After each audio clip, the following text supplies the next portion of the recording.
பிரியங்கா காந்தி போட்டியிடும் வயநாடு தொகுதியில் வாக்குப்பதிவு நடைபெற்று வருகிறது. 13.04% வாக்குகள் பதிவாகியிருக்கிறது. அண்மை செய்தியாக பார்த்து வருகிறோம். கூடுதல் விவரங்களோடு செய்தியாளர் சுசித்ரா இணைக்கிறார். சுசித்ரா, விவரங்கள். நந்தா, காலை 7 மணி முதல் பதிவாகி வரும் வாக்கு சதவிகிதம் தற்போது அதிகாரப்பூர்வமாக வெளியிடப்பட்டுள்ளது. மிக முக்கியமாக கேரளாவில் உள்ள மக்களவை தொகுதியான வயநாடு தொகுதியினுடைய வாக்கு சதவீதம் என்று கடந்த 10 மணி நிலவரப்படி சுமார் 13.04% பதிவாகி உள்ளது என்ற ஒரு தகவலை தேர்தல் ஆணையமானது வெளியிட்டுள்ளது. அதே போல் ஜார்க்கண்ட் மாநிலத்திலும் 43 தொகுதிகளுக்கான சட்டப்பேரவை தொகுதி தேர்தல் என்பது வாக்குப்பதிவு என்பது இன்று காலை முதல் நடைபெற்ற நிலையில் அதற்கும் 13% வாக்குப்பதிவு என்பது பதிவாகி உள்ளது என்ற ஒரு தகவலை தற்பொழுது தேர்தல் ஆணையம் அதிகாரப்பூர்வமாக வெளியிட்டுள்ளது. மிக முக்கியமாக இது மட்டுமல்லாமல் பல்வேறு மாநிலங்களில் குறிப்பாக அசாம், மேற்கு வங்கம், ராஜஸ்தான், பீகார், சத்தீஸ்கர், குஜராத், கர்நாடகா உள்ளிட்ட மாநிலங்களில் இடைத்தேர்தல் சட்டப்பேரவைகளுக்கான இடைத்தேர்தலும் நடைபெற்றது. அந்த மாநிலங்களிலும் பல்வேறு தொகுதிகளில் சுமார் 9% முதல் 15% வரையிலான சராசரி வாக்குப்பதிவு என்பது இன்று காலை முதல் 7 மணி முதல் தொடங்கி தற்பொழுது 10 மணி வரை பதிவாகி உள்ளதாகவும் தேர்தல் ஆணையம் அதிகாரப்பூர்வ தரவுகளை தற்பொழுது வெளியிட்டுள்ளது. நன்றி சுசித்ரா, விவரங்களுக்கு.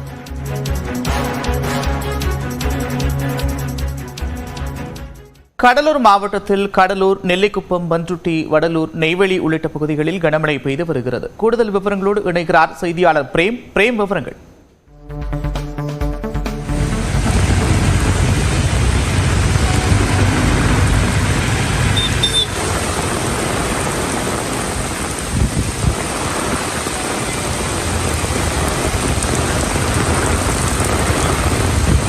கடலூர் மாவட்டத்தின் பல்வேறு பகுதிகளில் கனமழை பெய்து வருகிறது. அந்த காட்சிகளை பார்த்து வருகிறோம். தமிழகத்தின் பல்வேறு பகுதிகளிலும் கூட மழை நீடித்து வரக்கூடிய நிலையில் கடலூரில் இரவு முதல் கனமழை நீடித்து வருகிறது.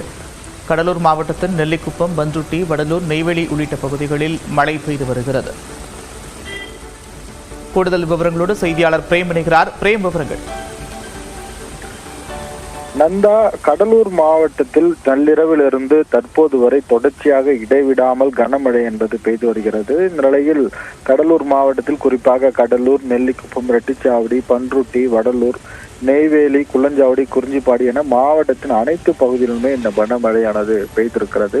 குறிப்பாக கடலூர் நகரப்பகுதியை பொறுத்தளவில் சாலைகளில் தற்போது மழைநீர் தேங்கியிருப்பதால் வாகன ஓட்டிகள் பெருமளவு பாதிக்கப்பட்டிருக்கிறார்கள். குறிப்பாக நள்ளிரவில் பெய்த மழையின் காரணமாக கடலூர் திருப்பாதிரிப்புலியூர் பகுதியில் சுரங்கப்பாதையில் தண்ணீர் என்பது தேங்கியது. அதனை தற்போது நீர் என்பது அகற்றப்பட்ட நிலையில் அங்கு போக்குவரத்து என்பது தற்போது சீராகி இருக்கிறது. இதேபோல் பல்வேறு இடங்களில் நகரப்பகுதியில் தற்போது தண்ணீர் என்பது தேங்கியிருக்கிறது. வடிகால் வசதிகள் முறையாக இல்லாததால் ஆங்காங்கே மாநகராட்சி பணியாளர்கள் அதனை தூர்வாரும் பணியிலும் ஈடுபட்டிருக்கிறார்கள்.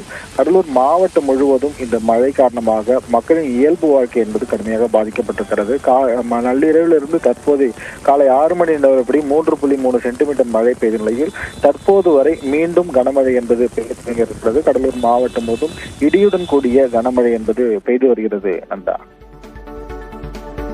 நன்றி பிரேம், விவரங்களுக்கு.